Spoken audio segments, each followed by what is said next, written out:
Guys, I did the entire video, and after 30 minutes of it, I realized I didn't press the recording button. Then I was like, fuck, man. And then I did it again. And this time I did press recording, but then after I finished it and wanted to edit it, I realized the sound was off. So I did it twice, and I don't have anything yet. So today's video will be definitely on shorter side. So I'm really tired right now. I spent 1.5 hours recording without recording, which is absolutely insane. But I'll try to do at least something for you guys because I did a video every day for the last 3 weeks. So I'll try to keep my streak going. We had another profitable day on the show last night. We hit 2 of our 3 bets. We had a winner on Draymond Green, winner on Brandon Miller, and then a loser on Sam Merrill. Maybe there is a lesson there when you bet on a guy that's coming back from the injury of his shooting hand. Maybe we shouldn't bet overs on him. Either we win or we learn something, and hopefully we'll learn something from this. But as I said, another profitable day on the show. We'll definitely take it. 23.5 units of profit on the show so far. Unbelievable 21% ROI. So yeah, let's dive into today's slate. My first official bet is Alperen Sengun over 19.5 points, minus 122 FanDuel. There are some other spots with 19.5, so make sure to shop around. First, as always, starting with expected minutes, I expect him to play 31 to 41 minutes. He covered this line in 16 out of 27 games, averaging 21 points. But let's now include Kevin Durant in the lineup. Then it gets better. He covered this in 16 out of 25, averaging close to 22 points a game. Matchup is really good. As we can see, play types first, they are ranked 20th against his post-ups and free throws, so bottom 10 of the league, below average. They are average against transition, and they are allowing third most isolation points, which is great. They also allow fifth most rim points, where he scores almost 50% of his points, and they are also playing at the second highest pace in the league. That's very key for Alperen Sengun because he has a huge correlation with pace. So let's start when he's facing teams with above average in pace. We can see that he covered this line in 10 out of 12 games, averaging 24 points a game. And second filter, makes sense to use defense against his dominant shooting zone. And then we can see that they allow fifth most. So let's exclude teams who allow fifth least, who are top 5. And then we get that he covered this line in 9 out of 9 games, averaging 25 points per game in these scenarios. And looking at similar players by PropsMadness, we can see that they covered in 4 out of 5 games, but averaging 28% more points than their closing lines. Towns, 36 points in 30 minutes, more than a point per minute, and Wemby, 26 points in only 21 minutes. So another one with more than a point per minute scored. So first official bet, Alperen Sengun over 19.5 points. So if you like this kind of research analysis, guys, make sure to subscribe to our YouTube channel and make sure to hit that like button, especially today when I'm doing it third time for you guys, so you have another video on my channel. For second official bet, we are going to Bobby Portis. Bobby Portis over 17.5 points, pretty much widely available, minus 117 to minus 122. This one we are starting with minutes again. Last game without Giannis, he played 36 minutes in a blowout loss. So let's set his minutes to at least 26 a game. And let's set the games without Giannis. In those games, he's averaging 19 points and 32.8 minutes on average, and I think he'll play even more minutes.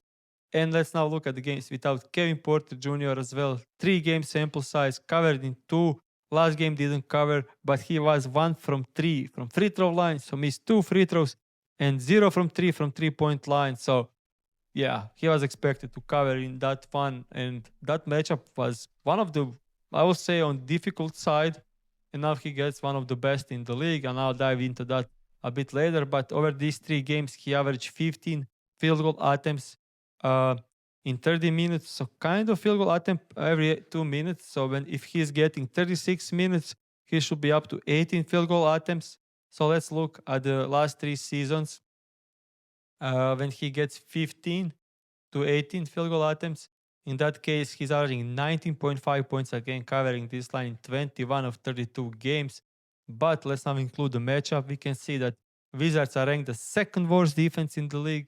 So when he was facing teams below average in defense, he covered this line 11 out of 13 games. 85% win rate, averaging almost 21 points a game. But let's now dive deeper into the matchup.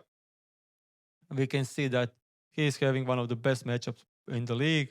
Wizards playing at the sixth highest pace, allowing fourth most points in the paint and second most points to his position, and they are second worst defensive rating. Also, he scores most of his points from catch and shoot. They are allowing fourth most there. They are his two dominant shooting zones are like above the break three. They are seventh worst there, and inside they are average to below average in all the areas, even from the corners. He scores a ton of points in transition and post up. They are fifth worst and fourth worst there, and also average to pick and roll rollman. So I would say like probably the best matchup in the entire league. And we are getting 17.5 line without Giannis and without Kevin Portis Jr. Looking at the injury report, we can see Giannis leader in the scoring on the team, and the second guy is in points per game. Kevin Portis Jr. is also out. So it's like Rollins and Portis scoring tonight. And my third official bet will be Tim Hardaway Jr. over threes. If you take a look at the last 17 games for him, even 18, I would say, we can see that he covered this line in 13 out of 18 games. And looking at the last two games, he played 26 and 32 minutes. So I kind of expect him to play at least 22 minutes. So when he gets at least 22 minutes over the last 16 games, he covered this line 13 out of 16, averaging 3.63, so made 81.3% win rate. Absolutely amazing. But the matchup is kind of polarizing. They allow a ton of spot up, transition, and catch and shoot, but they don't allow threes. This is like very polarizing one. Like they don't allow threes, but they allow a ton of catch and shoot and spot up. So in this case, I will definitely first want to check how he performed against them. And looking at head to head, we can see that he already played them this month. He played them 3 weeks ago and he scored 5 threes on 10 attempts. So they are not allowing threes, but he had 10 attempts. That's looking great. Also, we can see that in that game, Jokic was out, Johnson was out, but Gordon was playing, and Gordon is out tonight. So maybe even more usage for Tim Hardaway Jr. Also, another angle for this one is their leading scorer on the team, Jamal Murray, is in a tough matchup. We can see that he scores most of his points as pick and roll ball handler, and they are number one in the league in those. Also, he's scoring most of his points in pull up, and they are also number one in the league against those. So I expect heavy double teams, heavy blitzes on Jamal Murray. So that will open up a ton of space for Tim Hardaway Jr. Another guy that could help this is Jonas Valanciunas. Last game he played 31 minutes, so we could expect big minutes from him. And the thing with him is he's huge. Claxton is like half his size, so maybe they need to send double teams when he tries to post up. So another way how Tim Hardaway Jr. could get open. The third official bet, Tim Hardaway Jr. over 2.5 threes, minus 110, minus 113, wildly available. And let's now move to some leans. One of my leans will definitely be Jabari Smith Jr. over 12.5 points. This will be my official bet, but it's not wildly available, so I'm just going to share it as a lean. If you have 12.5 points, definitely consider betting it. If you take a look at the entire season, when he plays 28 plus minutes, you can see that he covered this line in 27 out of 38 games, 71% win rate, 15 points average, and we have 12.5 line. The matchup is average. They are average against all of his ways of scoring and all of his shooting zones, besides under 10 feet, where he scores 33% of his points. And similar players by position have been covering lately. So average wherever you look. So average matchup for Jabari Smith Jr. And the line is kind of dropped a bit too much. So I think this fair should be like 14.5 and we get 12.5, which is on a great spot to bet. Looking at dominant shooting zone and defensive rating, I'll exclude top 5 teams in defense and then check when he's playing teams outside of top 12 in his dominant shooting zone. And in this case, he covered this line in 18 out of 22 games. 82% win rate and 16.5 points average. Great spot if you have Jabari Smith Jr. Also, as I mentioned in the previous video, we have a new tool of PropsMadness. It's check my prop, and I will leave the link to it in the description of this video so you can check it out.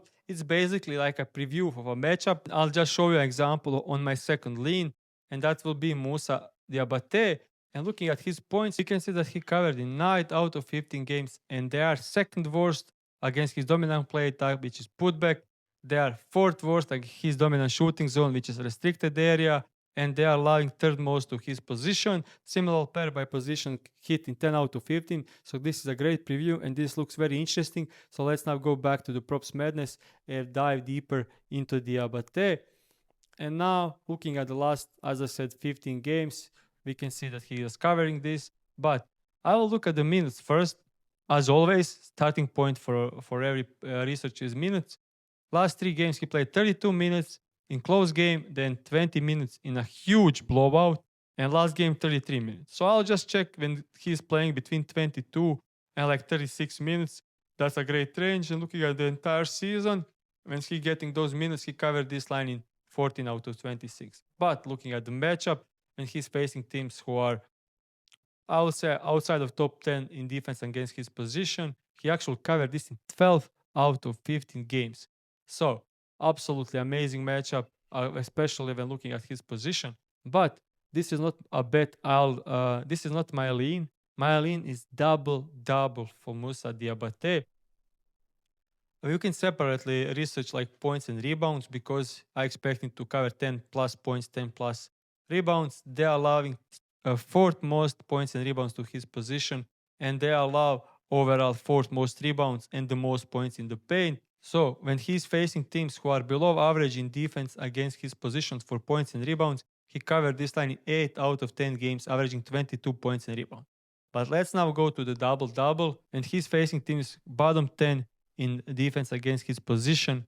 He covered this double-double in 7 out of 9 games, and we have plus 200 for double, and that's definitely worth half a unit bet. And I will now make this an official bet, fourth official bet, but this will only be a half a unit bet.